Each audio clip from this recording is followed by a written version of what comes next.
నమస్తే, welcome to our channel. నేను ప్రియాంకరావు. ఒక మాజీ సీఎం ప్రెస్ మీట్ పెట్టారు అంటే ప్రతి ఒక్కరూ కూడా కన్నార్పకుండా మిస్ అవ్వకుండా చూస్తారు. ఎందుకు? ప్రభుత్వం మీద అంటే ఇప్పుడున్న పాలనలో ఏవైనా అవకతవకలుంటే, ప్రజలకు ఏదైనా అన్యాయం జరిగితే చెప్తారు అని, లేదా ఏదైనా సలహాలు సూచనలు ఇస్తారేమోనని, ఒక మార్గనిర్దేశం చేస్తారేమోనని. ఒకప్పుడు పాలిటిక్స్ ఇలానే ఉండేది, హెల్దీ పాలిటిక్స్. కానీ ఇప్పుడు జగన్మోహన్ రెడ్డి గారిని మనం తీసుకుంటే వస్తారు, వారంలో 2 రోజులు ఏపీకి వస్తారు, స్కెడ్యూల్ ఫినిష్. నెలకో పరామర్శ, నెలకో ప్రెస్ మీట్, అయిపోయింది. ప్రెస్ మీట్ పెట్టిన ప్రతిసారి మీడియాకి 1 వీక్కి సరిపడా మంచి స్టఫ్ ఇచ్చి వెళ్తారు. మరి ఒక మాజీ సీఎం పెట్టాల్సిన ప్రెస్ మీట్లేనా ఇవి? పైగా పెట్టిన ప్రతిసారి ఏదో ఒక అబాస్పాలు. అంటే ఆయనకి ఎవరైనా ఇస్తున్న స్క్రిప్ట్ ఏం సరిగ్గా చదవట్లేదా, లేదంటే ఈయన ఇస్తున్న దాన్ని అర్థం చేసుకోలేకపోతున్నారా? ఏం జరుగుతుంది? సో దీని గురించి ఈరోజు తెలుసుకుందాం. మనతో మాట్లాడడానికి ఈరోజు ఎందుకు మాట్లాడుకుంటున్నామంటే, ఇంకొద్దిసేపట్లో జగన్మోహన్ రెడ్డి గారి ప్రెస్ మీట్ ఉంది కాబట్టి. సో మనతో మాట్లాడడానికి ప్రముఖ పొలిటికల్ అనలిస్ట్ డివి శ్రీనివాస్ గారు ఉన్నారు. ఆయన అడిగి తెలుసుకుందాం. నమస్కారం సార్. నమస్తే. జగన్మోహన్ రెడ్డి గారు ఆయన స్కెడ్యూల్ చూస్తే చాలా ఆశ్చర్యపోవాలి. అధికారంలో ఉన్నప్పుడు ప్రజల్లోకి రాలేదు. సరే, అధికారం పోయాక ప్రజల్లోకి వస్తారా అని ఆయన అనుకుంటే స్కెడ్యూల్ పెట్టుకొని దూరంగా ఉండి వెళ్తున్నారు. సరే, ప్రెస్ మీట్లు పెట్టి ఏదైనా దిశానిర్దేశం చేస్తారా? ప్రజల కోసం అసెంబ్లీలో ఎలానో ఫైట్ చేయట్లేదు, ప్రశ్నలు వేయట్లేదు, అట్లీస్ట్ ప్రెస్ మీట్ ముందైనా ప్రశ్నిస్తారా అనుకుంటే ఒక మంచి స్టఫ్ ఇచ్చి ఏదో ఒక న్యూసెన్స్ చేసి వెళ్తున్నారు. ఏంటి సార్ ఇది అసలు? ఒక మాజీ సీఎం పెట్టాల్సిన ప్రెస్ మీట్, మాజీ సీఎం నడుచుకోవాల్సిన వ్యవహారమేనా ఇది? బ్రహ్మానందం చాలా సీరియస్ అయ్యాడంట. ఎందుకు సార్? మొన్న ఫోన్ చేసి అసలు విపరీతంగా కోప్పడ్డాడంట. ఏంటి, నా మీమ్స్ కన్నా నీ ఎక్కువ మీమ్స్ వస్తున్నాయి అంటే. ఇప్పుడు జగన్మోహన్ రెడ్డి ప్రెస్ మీట్ అంటే అది ఒక జోకర్స్ మీట్గా, మరి ఆ సోషల్ మీడియాకి ఇప్పుడు ఒక కంటెంట్గా అతను మారాడని. ఇవాళ మీరు అన్నారు, ఏది మాజీ ముఖ్యమంత్రి ప్రెస్ మీట్ పెడితే అసలు అందరూ కళ్ళప్పగించి చూస్తుంటారు. వీళ్ళు ఇప్పుడు జగన్మోహన్ రెడ్డి ప్రెస్ మీట్ పెడితే ఎవరు కళ్ళప్పగించి చూస్తున్నారు? సోషల్ మీడియా బ్యాచ్ అంతా. ఏ స్టఫ్ దొరుకుద్దా అని. అరే అసలు ఇప్పుడు ప్రతి నిమిషం ఆయన హావభావాలు, అతని మాటలు మనం చూసాం గతంలో ఏ విధంగా నవ్వుల పాలైందో. కౌ కౌ కౌ ఏంటది, ఆవు ఆవు ఆవు అండర్ న్యూట్రిషన్, అండర్ ఫీడింగ్లో ఉంటే మరి ఇలాగే నెయ్యి ఈ విధంగానే వస్తుంది. రసాయనాలతో తయారవుద్దా? పామాయిల్తో తయారవుద్దా? పామోలిన్తో తయారవుద్దా? ఎస్టిక్ యాసిడ్ ఈస్టర్తో తయారవుద్దా? అండర్ ఫీడింగా ఇది? కౌ అండర్ ఫీడింగా, లేకపోతే సుబ్బారెడ్డి అండర్ ఫీడింగ్లో ఉన్నాడా? భూమన కరుణాకర్ రెడ్డి అండర్ ఫీడింగ్లో ఉంటే ఈ విధమైన నెయ్యి తయారైందా? లేకపోతే ఆ మధ్య ఇంకో మాట అన్నాడు, ఏంటది, ఏముంది, డేటా అప్లై చేస్తే మైండ్కి డేటా అప్లై చేస్తే నేను అంటుంది అదే. జగన్మోహన్ రెడ్డి అంటే ఒక లాఫింగ్ స్టాక్గా. ఇప్పుడు మనకేంటి స్టాండప్ కామెడీ మరి చూస్తుంటారు, మరి ఈ మధ్య అది బాగా పాపులర్ అయ్యింది ఇంటర్నేషనల్గా. ఇది సిట్ డౌన్ కామెడీయా, ప్రెస్ మీట్ కామెడీయా? జగన్మోహన్ రెడ్డి ప్రెస్ మీట్ పెడుతున్నాడంటే అది అతని ఫ్రస్ట్రేషన్ మీటా, లేదు జోకర్స్ మీటా? ఇప్పుడు ఈరోజు అంబటి రాంబాబు వస్తున్నాడు. అంబటి రాంబాబుని పక్కన కూర్చోబెట్టి మరి ఆయన కాపు నేత, కాపు టైగర్. అసలు ఇవాళ పెద్ద సినిమా చేశాడు రాంబాబు కూడా. ఎక్కడ, రాజమండ్రి జైలు నుంచి నిన్న విడుదలయ్యాడు. రాత్రి అక్కడ రాజా ఇంట్లో ఉన్నాడు. పొద్దున చంద్రబాబు టైప్లో నేను కూడా పెద్ద ప్రొసెషన్తో వెళ్తానని.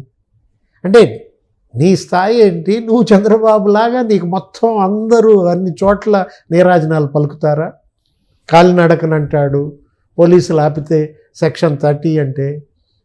ఇప్పుడు జగన్మోహన్ రెడ్డి ప్రెస్ మీట్లో ఒక పక్క అంబటి రాంబాబు, ఇంకో పక్క జోగి రమేష్, ఎవరినో కూర్చోబెట్టుకుని మాట్లాడతాడు. మొత్తం కాపు నాయకులేనా? అంటే నాకు ఒక చిన్న డౌట్ వచ్చింది సార్. జగన్మోహన్ రెడ్డి గారు ప్రతిసారి, అంటే జగన్మోహన్ రెడ్డి గారు వాళ్ళ నాయకులు మాట్లాడేవి చూస్తే పొంతనుండదు.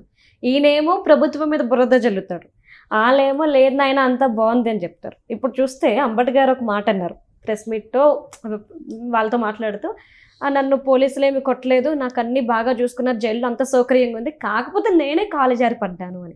ఇప్పుడు ప్రెస్ మీట్ పెట్టి జగన్మోహన్ రెడ్డి గారు పోలీసులు హింసించారు అని అంటారేమో, అందుకే ప్రెస్ మీట్ ఏమో అన్న డౌట్. అంటే ఇప్పుడు బోరగడ్డ అనిల్ కుంటుకుంటూ నడుస్తూ వెళ్ళిన దృశ్యాలు కళ్ళ ముందు ఉన్న దాంట్లో ఇప్పుడు అంబటి రాంబాబు కూడా కుంటుకుంటూ వెళ్తుంటే పోలీసులు కొట్టారు అని ఎక్కడ ఇతను అంటే ఒకటి ఇక్కడ ఇప్పుడు ఎందుకు అసలు అంబటి రాంబాబు జోగి రమేష్ని పక్కన కూర్చోబెట్టుకుని మాట్లాడటం ఎందుకు? అనంతబాబుని పెట్టుకుంటే పోలా? అనంతబాబు అనంతలక్ష్మి అలియాస్ రోజా అదొకటి వాళ్ళు బ్లాస్ట్ అయింది. డ్రైవర్ సుబ్రహ్మణ్యాన్ని చంపి డోర్ డెలివరీ చేసిన కేసులో అనంతబాబు ఏం తప్పు చేశాడంటారా? ఈరోజు ప్రెస్ మీట్లో జగన్మోహన్ రెడ్డి నిన్న అంబటి రాంబాబు పరామర్శగా వెళ్ళి వాళ్ళ ఇంటి దగ్గర అంబటి చేసిన తప్పేంటి అన్నాడు. ఇప్పుడు ఈరోజు ప్రెస్ మీట్లో అనంతబాబు చేసిన తప్పేంటి? డోర్ డెలివరీ చేయటం తప్ప అంటాడా? మామూలుగానే లేదు అసలు బొత్స సత్యనారాయణ కౌన్సిల్ జరగనీటిల్లా 2-3 రోజుల నుంచి. నిన్న కూడా 14 నిమిషాలు జరిగిందంట, ఇవాళ అసలు మరి 10 నిమిషాలు జరిగినట్టు. ఇందాపూర్ గురించి మాట్లాడతాడా? అవును, మేబీ ప్రెస్ మీట్ లో మాట్లాడచ్చు. ఇందాపూర్ నుండే వీళ్ళు నెయ్యి ఇస్తున్నారు, ఆ డబ్బులు ఇక్కడ తీసుకుంటున్నారు అని చెప్పొచ్చేమో. అసలు ఎక్కడ ఇందాపూర్, ఎక్కడ హెరిటేజ్, అసలు దేనికి ముడి పెడుతున్నారమ్మా? అది 24 ఏళ్ల క్రితం పెట్టినటువంటి డైరీ. హెరిటేజ్ ఎప్పుడో 34 ఏళ్ల క్రితం పెట్టిన డైరీ. అందుకు కాదు నోటీసులు వచ్చింది. మరి ఇప్పుడు దాని గురించి మాట్లాడినందుకే బొత్స సత్యనారాయణకి లీగల్ నోటీస్ పంపారు. క్షమాపణ చెబుతారా, లేదు పరువు నష్టం క్రిమినల్ కేసులు పెట్టమంటారా? అదో చీకటి ఒప్పందం అంటాడు బొత్స సత్యనారాయణ. ఇప్పుడు జగన్మోహన్ రెడ్డి కూడా ప్రెస్ మీట్లో ఇప్పుడు అదే చెప్తాడు. ఏమని? ఇందాపూర్తో చంద్రబాబు చీకటి ఒప్పందం అంటారా? ఏది చీకటి ఒప్పందం? చీకటి ఒప్పందం అయితే వాళ్ళు అది పబ్లిష్ చేస్తారా? నువ్వే చూపిస్తున్నావు. ఆ చీజ్ ప్యాకెట్ నెయ్యి అంటావు, సరే ఏదో ఒక ప్యాకెట్ చూపించి దాని కింద ఏమని రాసి ఉంది? మార్కెటెడ్ బై హెరిటేజ్ అని ఉంది. అది చీకటి ఒప్పందం అయితే ప్రింట్ ఎందుకు చేస్తారు? చేయకూడదుగా. చీకటి ఒప్పందం అయితే వెబ్సైట్లో ఎందుకు పెడతారు? మేము ఇందాపూర్ ఉత్పత్తులు కొని మార్కెట్ చేస్తాం, మా ఉత్పత్తులు ఇందాపూర్కి అమ్మమని వాళ్ళు హెరిటేజ్ చెప్తే ఇప్పుడు జగన్మోహన్ రెడ్డి కూడా నోటీసులు వస్తాయి. లేనిపోయింది ఆయన కనుక దానిపైన మాట్లాడితే 2500 కోట్ల టర్న్ ఓవర్ అమ్మది. ఏది? ఇందాపూర్. ఎవరు దాని డైరెక్టర్లు? ఒకడు భుజబల్, ఒకడు షిండే, ఒకడు మానే. మరాఠీలు కదా వాళ్ళంతా కూడా. వాళ్ళు డైరెక్టర్లుగా ఆ కంపెనీ అయితే దీనికి ముడిపెడితే ఇప్పుడు ఇది 6000-7000 కోట్ల టర్న్ ఓవర్. ఏది? హెరిటేజ్. ఇప్పుడు అమూల్ జగన్మోహన్ రెడ్డి బినామీయా? అందుకే అమూల్ని ఆయన మొన్న ఎంకరేజ్ చేశాడా ఆయన 5 ఏళ్లలో? ఆ మాట ఎవరన్నా అన్నారా? లేదు. ఏం మాట్లాడతాడు ఈరోజు ప్రెస్ మీట్లో? ఇంకా సూపర్ 6, సూపర్ 7 అదేగా అరిగిపోయిన గ్రామ్ఫోన్ రికార్డ్ అయిపోయింది. జగన్ ఏం మాట్లాడతాడు ప్రెస్ మీట్లో అనేది ముందే చెప్పేస్తున్నారు జనం. గెస్ట్ చేసేస్తున్నారు సార్. ఆల్మోస్ట్ అర్థమైపోయింది ఆయన మైండ్ సెట్ అందరికీ. అంటే ఇప్పుడు మీరు సూపర్ 6 అంటావు, అన్నదాత సుఖీభవ. వాళ్ళు ఎంత పెట్టారు? దగ్గర 6700 కోట్లు పెట్టారు. లాస్ట్ ఇయర్ 7000 కోట్లు ఆల్రెడీ రైతుల ఖాతాల్లో వేశారు. నువ్వెంత పెట్టావు? జనం అడిగే క్వశ్చన్. వాళ్ళని నువ్వు ఎంత పెట్టావని నిలదీసినప్పుడు జగన్మోహన్ రెడ్డి ఎంత పెట్టాడు రైతు భరోసాకి? 4000 కోట్లు. అంతేగా. తల్లికి వందనం వాళ్ళు ఎంతమందికి ఇస్తున్నారు? 65 లక్షల మందికి ఇస్తున్నారు. 10,000 కోట్లు ఖర్చు పెడుతున్నారు. ఈ బడ్జెట్లో 9500 కోట్లు పెట్టారు. మరి నువ్వు అమ్మఒడి ఎంత ఇచ్చావు? ఎంతమందికి ఇచ్చావు? నువ్వు ఇచ్చింది 5,000 కోట్లు, వాళ్ళు ఇచ్చింది 10,000 కోట్లు. నువ్వు ఇచ్చింది 40 లక్షల మందికి, వాళ్ళు ఇచ్చింది 65 లక్షల మందికి. అంటే జగన్ ఇచ్చిన దానికన్నా 25 లక్షల మందికి ఎక్కువ మందికి తల్లికి వందనం ఇస్తే డబల్. నువ్వు 5,000 కోట్లు ఇస్తే వాళ్ళు 10,000 కోట్లు ఇస్తే సూపర్ 6 ఏది, సూపర్ 7 ఏది అంటాడు. ఇప్పుడు ఉచిత బస్సు నువ్వు ఇచ్చావా మహిళలకి? వాళ్ళు బ్రహ్మాండంగా ఇస్తున్నారు. ఇప్పుడు 1.5 కోటి ఏమో ఉచిత బస్సు ఫెసిలిటీ వాడుకున్నారు. అవును సార్. 2500 కోట్లు పెట్టారు ఈ బడ్జెట్లో. గ్యాస్ నువ్వు ఫ్రీగా ఇచ్చావా? వాళ్ళు ఇస్తున్నారు 3 సిలిండర్లు, దానికి 2700 కోట్లు పెట్టారు. ఇంకా అప్పుల గురించి మాట్లాడతాడు. నిన్న కేసు కౌన్సిల్లో అప్పుల గురించి మాట్లాడాడు. 6 లక్షల కోట్ల అప్పు ఉంది, కార్పొరేషన్ల రుణాలు కూడా కలిపి 1,50,000 కోట్లని అతను 7 లక్షల కోట్లు ఏమో చెప్పాడు. మరి ఆ రోజు 10 లక్షల కోట్లు ఎందుకన్నారు అంటాడు, 14 లక్షల కోట్లు ఎందుకన్నారు అంటాడు. ఇవేంటి ఈ బడ్జెటరీ అప్పులు? నువ్వేం చేశావు? ఆఫ్ బడ్జెట్ అప్పులు. అసెంబ్లీ ఆమోదం లేకుండా అప్పు తెచ్చావు. అసలు ఇప్పటికీ 20 డిపార్ట్మెంట్స్ తెలియదు ఎంత అప్పు తెచ్చారో, వాళ్ళ మీద ఎంత అప్పు ఉందో కూడా ఇంకా 20 శాఖల్లో తెలియదు అనమాట. అసలు ఇప్పుడు కాంట్రాక్టర్లకు పెండింగ్ బకాయిలు ఎన్ని ఉన్నాయి? 1,50,000 కోట్లు ఉన్నాయి. ఇప్పుడు ఇవన్నీ కలిపితే 10 లక్షల కోట్లు అవుతాయి కదా. వాటి గురించి మాట్లాడతారు ఆయన.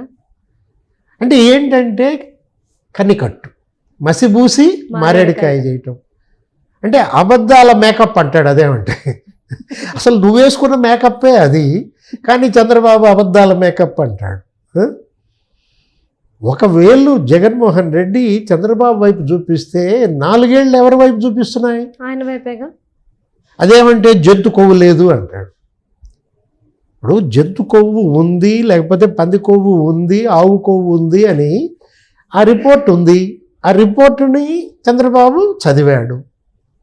ఆయన లేని రిపోర్ట్ చదివితే, ఇప్పుడు ఎన్డీడీబీ రిపోర్ట్ వచ్చింది, గుజరాత్ నుంచి వచ్చిన రిపోర్ట్ని ఆధారంగా చేసుకుని చంద్రబాబు చెప్పాడు. కానీ సార్, మరి సిట్ చార్జ్ షీట్లో ఇది ఎందుకు నోట్ చేయలేదు? ఆవు కల్తీ ఫుడ్ తీసుకోవడం వల్ల, కల్తీ పాలు ఇవ్వడం వల్ల కల్తీ నెయ్యి వచ్చింది అనేది ఎందుకు వాళ్ళు నోటీస్ చేయలేదు? అంటే లేదు కదా సార్. మరి జగన్మోహన్ రెడ్డి గారు అదే కదా సార్ చెప్పింది, ఆవు తన గర్భంలోని కెమికల్స్తో నెయ్యి తయారు చేసేసి ఇచ్చినట్టే కదా ఆయన చెప్తుంది. ఇప్పుడు ఆవు పూజ చేసి కానీ సుబ్బారెడ్డి బయటకు రాడంట, గో పూజ చేసి కానీ సుబ్బారెడ్డి బయటకు రాడంట. ఏ గోవు, ఏ రసాయనాలతో చేసిన గోవు?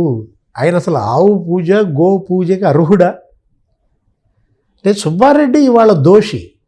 ఏది చిన్నప్పన్న వెనక పెద్దప్పన్న ఎవరు అంటున్నారు? బాబాయ్ పెద్దప్పన్న జగన్మోహన్ రెడ్డి.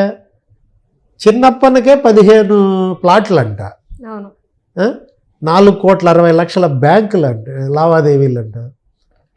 అతను ఇవాళ చిన్నప్పన్నని అక్కడ పెట్టింది ఎవరు? జగన్మోహన్ రెడ్డి కాదు కదా. అంటే చేసిన తప్పంతా జగన్మోహన్ రెడ్డి ఇవాళ ఎవరిపైన నెపం వేస్తారు? ఏ రకంగా చంద్రబాబుని దోషిగా చూపించి బయటపడదామా, ఈ కల్తీ నెయ్యి ఈ ఊబిలో నుంచి బయటపడదామా అన్న తాపత్రయంలో అతను ఇంకా ఊబిలో దిగబడిపోతున్నాడు. Right. Thank you so much sir. నమస్తే.